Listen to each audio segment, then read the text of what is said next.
Hello, BookTube. I have yet another mail haul for you. It's the second mail haul in one day. That doesn't often happen in these pandemic times. It's proving to be a very fulfilling video making day for me. Not only two mail hauls, but also another video that I just made that I think you're all going to go absolutely apes in the zoo about. And that feels nice. In a way, that feels very nice. To know that I have made something that I bet a lot of you are going to like is a nice feeling. But anyway, we've got 3 more packages of mail. And why not? Why not do them? Before I set about my day, why not do them? So let's see what this first one is. We've got a tiny little box, a manila envelope, and one of those vacuum sealed things. So what is this? What is this first one? What on earth? Oh, for Pete's sake. Okay, it's got schmutz all over it, but let me see if I can cover that up a little. This is by James Rebanks, and it is Pastoral Song, A Farmer's Journey, which was published as English Pastoral in the UK. No idea if this is going to be the cover or not. Maybe not, because this doesn't come out until May. When the author was a boy, his grandfather taught him to work the land the old way. The family farm in the Lake District hills was part of an ancient agricultural landscape, a patchwork of crops and meadows, of pastures grazed with livestock and hedgerows teeming with wildlife. And yet by the time James inherited the farm, it was barely recognizable. The men and women had vanished from the fields, the old stone barns had crumbled, the skies had emptied of birds and their wind-blown song. This book is the story of an inheritance, one that affects us all. It tells of how rural landscapes around the world have been brought close to collapse, and the age-old rhythms of work, weather, community, and wild things lost. And yet this elegy for the northern fells is also a song of hope, of how, guided by the past, one farmer began to salvage a tiny corner of England that was now his, doing his best to restore the life that had vanished and leave a legacy for the future. So this is going to be, in part, a kind of rewilding thing. That sounds fascinating. So, I'm sorry. No, the date on the book is May, but maybe that's the reason why there's this sticker on the front, is to let me know that the publication date is the 3rd of August. So it's not a May release at all. And actually, I shouldn't just compulsively pull that off because I'll never remember it otherwise. Good that it's on there. All right. So Pastoral Song comes out in August. Let's see. We'll do the little box first, just for ergonomic reasons, because the vacuum sealed envelope is quite big. So let's see. Let's do this with the box first. Let's see what we have. It's so small that it might not be a finished copy. Ordinarily, boxes are. Oh no, it is. It is a finished copy, just of a thin book. That's all. So what have we got here? Another invoice. Let's get rid of that. Okay, all right, fantastic. I didn't know this was coming. This is from Princeton University Press, the great folks at Princeton University Press. This is by Chris Bale, and it's called Breaking the Social Media Prism, How to Make Our Platforms Less Polarizing. And Chris Bale is a professor of sociology and public policy at Duke University, where he directs the Polarization Lab. So he's an expert on polarization. Okay, I don't have a pub sheet for this, but this is, of course, a fascinating subject. Of course it is. We are all taking part in one way or another, to one extent or another, in the most enormous social engineering project that's ever happened to humanity. Not that's ever been designed, because I am in the camp of people who say that this thing has just been an aggregate of good and bad decisions, but no design, other than to keep your eyeballs on the site, which can have many motives. I think it's fantastic. It's fascinating, absolutely fascinating, what social media, what online life has done to ourselves. So let's see what we have here. In an era of increasingly social isolation, platforms like Twitter and Facebook are among the most important tools we have to understand each other. We use social media as a mirror to decipher our place in society, but, as the author explains, it functions more like a prism that distorts our identities, empowers status-seeking extremists, and renders moderates all but invisible. Do you find that to be true?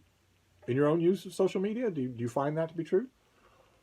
This book challenges common myths about echo chambers, foreign misinformation campaigns, and radicalizing algorithms, revealing that the solution to political tribalism lies deep inside ourselves. Okay, so that is a different narrative than one we usually hear. Drawing on innovative online experiments and in-depth interviews from social media users across the political spectrum, this book explains why stepping outside our echo chambers can make us more polarized, not less. All right, I'm intrigued.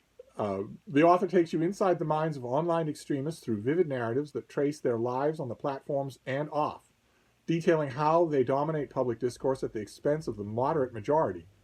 Wherever you stand on the spectrum of user behavior and political opinion, he offers fresh solutions to counter political tribalism from the bottom up and the top down. He introduces new apps and bots to help readers avoid misconceptions and engage in better conversations with the other side. Finally, he explores what the virtual public square might look like if we could hit reset and redesign social media from scratch through a first-of-its-kind experiment on a new social media platform built for scientific research. Oh, my. Okay, well, I don't have a pub sheet on this thing. I'm assuming that it's out now or that it's out soon. I'm assuming this is a March release. The 9th being a popular date, but you never know. I don't have a date for it, but boy, oh boy, am I intrigued. So that goes on the list to read right away. And then we have this great big raft of a thing here. And then we'll be done with mail haul number 2. It doesn't have to be long, but I didn't want these things to sit there when I'm as curious to see what's in them as you are. So let's tear this thing apart. The problem with these vacuum sealed things is that they're adhesive on the inside, so if you don't tear it into a pile of neat little pieces, it sticks to everything. So let's get that out of the way. What have we got here? Oh my, oh fantastic. Oh right, I think I was contracted about this by a publicist. This is the State of the World Atlas, the 10th edition by Dan Smith. It's got the French flaps, but more importantly, it is suffused with visuals. So it takes you through the world, topic by topic, and gives you at a glance understanding of that topic. What's the one that we opened to just here? Political systems. So this is an at a glance look at the world's political systems, organized according to type, so that you can just look and see. So what have we got here? The greens, which you can see is most of that map, and the tallest column here, are established democracies. Effective or formal one-party rule is these purple states. You see a lot of those scattered throughout here. You see weak, uncertain, or transitional democracy is the lighter green. You can see that in some places all around the world. And then state of disorder is this tiny red thing. It's a small number, but a large amount of territory, you'll see. And then the smallest thing of all is a dependent territory. So you know, not really considered there. And you just go through it like that. Oh, look at this. Okay, so Western Sahara and Greenland, and also Suriname. Western Sahara, Suriname, and Greenland are the dependent territories. That's the only yellow on the map. Other than that, it's all those other things. You get a look here at what they are, where they are, and do we have population density? Yeah. These columns also give you, these are population densities by million. So at a glance, you can see the state of the world. Now, that won't be all, because there'll be text as well. But for instance, here I opened at random to another thing. This is a color-coded map of malnutrition throughout the world. Once again, with the color codings up top. So purple is 40% malnourished or more. A refreshing lack of purple on that map. Whereas yellow is fewer than 5% of the country is malnourished. So you see, that's about half. And then what is the orange? 5% to 19% is malnourished. And you can just, the natural impulse will be, when you look at these maps, will be to just look through it and see how your own country fares. to see how your own country fares. Oh, goodness gracious. Oh, okay, I opened to another page. Obviously bad news for the United States, the page on obesity. Oh my. Oh my. Okay. Well, obesity here is described as a percentage of adults with body mass index of 25 or more. And red, the darkest possible red, is 66% or more of the population. And as you can see, It's the entirety of the United States. It's not the entirety of the rest of the world. The rest of the world varies all over the map, but oh my, America is a famously obese country. And it just goes on like that. And in addition to the charts, there's also a lot of, oh wow, look at that. World faiths with a whole chart for non-believers. Oh, isn't that fantastic? Oh my. All right. Well, that's fantastic. You can't really make it out here because you're getting lots and lots of visuals, but there is lots and lots of text as well, like the HIV state of the world or mental health. There you get a whole page of text, but this is mainly a visual thing broken down by demographics and millions and geographic distribution. How fascinating. How utterly fascinating. Not 100% sure how reviewable this thing is, but boy, it's indispensable to have. Wow. Okay, so State of the World. The State of the World Atlas by Dan Smith.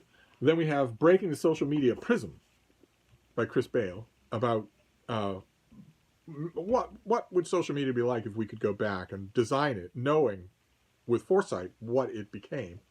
And finally, Pastoral Song, the UK publication of this book about a guy who inherits a farm and tries to rewild it, tries to get it back in touch with its, no pun intended, roots. That's it. That is the mail haul number 2 for today. So I don't have to sit looking at these packages. And we'll see what tomorrow brings. This is a fairly good mail day. We'll see what tomorrow brings. Anyway, I'm going to wrap this up, but I'll be back. Thank you, BookTube.